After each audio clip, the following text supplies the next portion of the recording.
Hi everyone, welcome to my review on the brand new Indian ClimaCommand seat for the Indian Challenger. I have been personally eagerly awaiting this to come out since they released the ClimaCommand seat for the Indian Chieftain and all the other heavyweight bikes. I live in an area that is a little warm in the summertime, and so I was happy to see a seat come out that had a cooling feature. So I had to jump on this when it came out. So what I'm planning on doing here is kind of comparing this brand new ClimaCommand seat to the original OEM seat. Dimensions, I'm going to talk about the comfort level, features of the seats, and just kind of give you my opinion on this new seat, and then you guys can make your decisions on what to do from there. So here we go. So you'll see on the table here I have the brand new ClimaCommand seat as well as the original seat. And so first thing I want to do is get some measurements for you guys. So you'll see the original seat from the tank to where it hits the back of the support there. It's about 12 inches, right? It's about a foot. Width of it, right, at its maximum, it's about 13.5 inches. And then, the depth of it, about 5.5 inches. Okay? Now, we go to the brand new ClimaCommand seat. Of course, it's going to be the exact same dimensions here, right? 12 inches on length. Here's what I like, is the width. It's a little bit more, right? We're just under 15 inches here. So that extra width is going to get, spread out your body weight a little bit and give you a little more comfort. The depth of it, it's about the same. It's about 5 inches. Now we go to the passenger, and you can just see side by side, right? This is the original seat. See how it tapers down. Not as comfortable for your passengers as the brand new ClimaCommand seat, which is a nice bigger surface area for your passenger. So again, because the original seat starts off a little narrower, you can see this is starts off at just under 13 inches and then tapers down to, gosh, what, 8 inches. ClimaCommand seat, right? You're starting off at just under 15 inches and tapers down to about a foot, right? So a lot more comfort there for your passenger. Another big difference you'll see when you're looking at these side by side is the new ClimaCommand seat is much thicker, right? So the original seat, what are we at? Maybe about 3 inches there for the passenger, and less than 3 inches for the driver. This seat here, we're at 5 inches and pretty close to 5 inches there as well. So a little more space there. Next thing I want to show you is the underside. So these start off actually looking pretty similar. You'll see a lot of similarities here. This is the back side of the passenger for the original seat, as well as the driver's side. And then here's the brand new ClimaCommand seat. Big difference here is your cooling fans, front and back. Here's the front, as well as this this area here that I think this is also what's providing the cool air, right? You'll see here on the side, obviously the seat is upside down. This little window here on the ClimaCommand seat, this is actually perforated, and so this is where air is going into the seat that's being pushed out with the fans. You also see the driver and passenger controls. You touch the middle button one time for heat, second time for cold. and then there's a low, medium, and high setting for each. So 1, 2, 3 times up, 1, 2, 3 times down. Again, driver, passenger. You know, as far as the comfort, you know, here's the foam for the original seat. This is the Freddy finger test, and it to me feels like it's the exact same foam. So all else being equal, it looks like to me you're looking at essentially the same type of seat. Big difference there comfort wise is going to be the dimensions. Again, wider seat, you're dispersing your body weight over a larger surface area. Ultimately, that should provide more comfort. So that's where I go with that. So now you see here I have my 2021 Indian Challenger, and what I'm going to do next is I'm going to show you how quick and easy this thing is to install. See if I can get this thing attached here.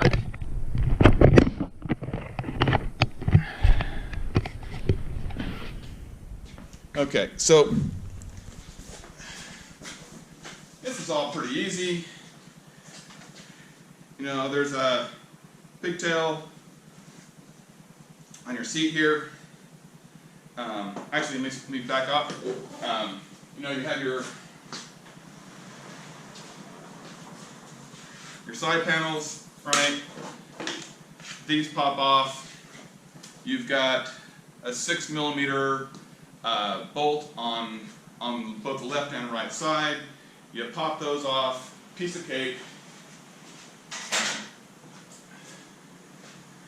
To install this seat, so again, you've got the pigtail here. It's just plug and play. You just put it in there. You hear a click. You're good. You got this little bolt here on the back fender that goes into this little piece here on the seat. Seat on here. I put a little bit of pressure there, pushing behind, and it slides right in. And you'll see that it just lines right up on the bolt. All you got to do at this point is, again, put your bolts back in, put your side panels on, rock and roll, you're done. Now, let me show you how this all works. So, I'm going to turn my bike on. I'm sure you guys are familiar with, you know, all the whole startup stuff here. One of the things that I did discover is that you cannot turn on the heat or the cooling of the seat unless the bike is turned on. Nothing will happen unless the bike is turned on. For those of you that have an Indian Challenger, you're very aware that these bikes are like vampires and they will suck the life out of the battery if you're not using the bike every handful of days. So that's probably a good thing, right? Because if people are using the heat or the cool part of the seat without turning the bike on, now, you know, maybe there's potential of running that battery down and now you're stranded. So that might actually be a good thing. All right, so to control this,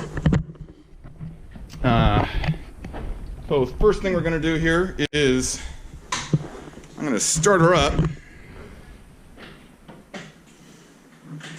Let's put her in neutral so I can walk and talk and chew gum at the same time.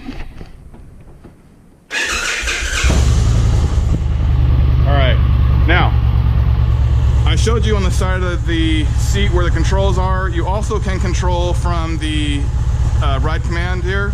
You got to press the setting button, and now this pops up on the right hand side. You have your passenger seat controls. You have your rider seat. Again, it's 3-stage, so if I want heat, right, I press it one time, I'm on the low setting. Press it a second time, medium. Third time, it's on high.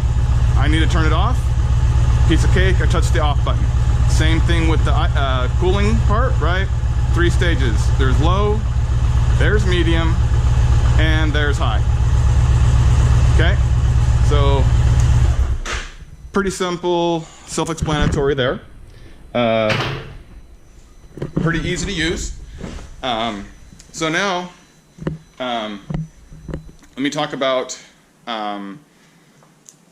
my personal view on this seat. You know, I bought this seat with the intentions that, again, I live in an area that's pretty warm throughout the summertime, and I like the idea of, you know, I've had a car in the past that had cooled seats and, you know, cooled leather seats, hot summer day, you turn that cooling element on and you're a lot more comfortable. So my thinking is this is going to be a little more comfortable on a longer ride than just your standard seat. So for that, I think this is going to serve its purpose. So now here's some pros and cons, right? So I'm about 5'10". As of the shooting of this, I'm about 225 pounds. So even with this new ClimaCommand seat, I am flat-footed with both feet. So getting around, stopping at a light or whatever is still no problem. So I love that. But things I'm going to have to consider is, because it's a thicker seat, it sits me up higher when I'm in the seat. And so now, I currently have a 8-inch Clockworks flip screen windshield, which I love. You know, I love you know, it's short, and even with the screen all the way up with the original seat, I was still getting just a little bit of wind in my face, but not enough where it was putting a lot of strain on my neck. This extra inch or so that this is raising me up with this new seat, now even with the screen all the way up, I'm getting a full face of wind. In fact, my shoulders are probably higher than the windscreen when it's all the way up. So I'm seriously considering upgrading now to the 11-inch Clockworks, sorry guys, windscreen. You know, the vain part of me likes the low profile, you know, 8-inch when it's down low here. But you know, if I'm gonna be doing some 500-mile a day, you know, weekend or week-long rides, I'm probably gonna opt for the taller screen. So that's just a little heads up for you guys. I rode about 300 miles yesterday, freeway and twisties, and you know, I didn't notice any difference in how I felt while I was, you know, for handling wise. That extra height I don't think affected me at all.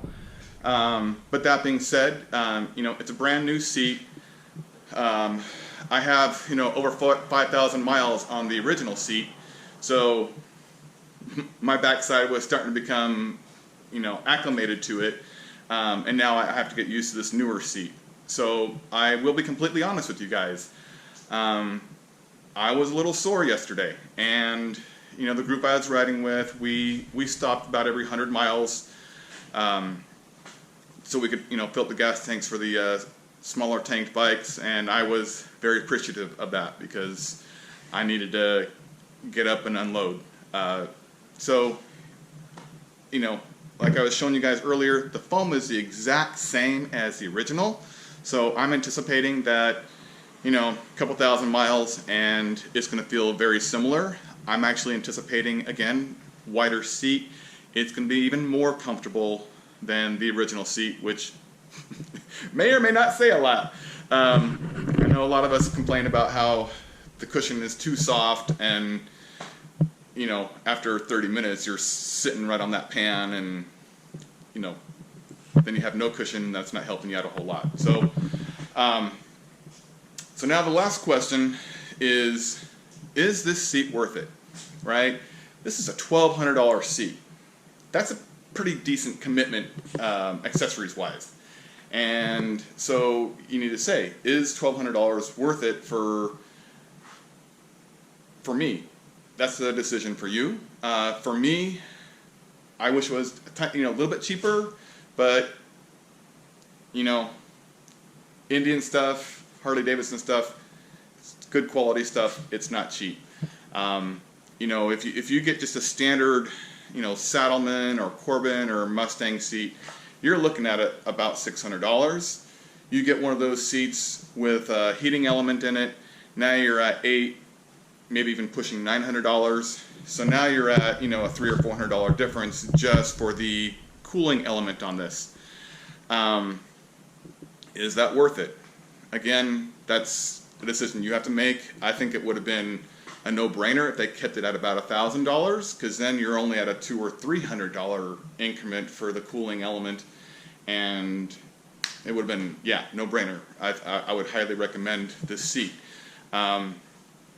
So that's what I got for today. If you guys have any questions, feel free to, you know, leave some comments down below. I appreciate any feedback you guys have, and then you know, we'll go from there. You guys be safe, keep the rubber side down, and catch you later. Bye.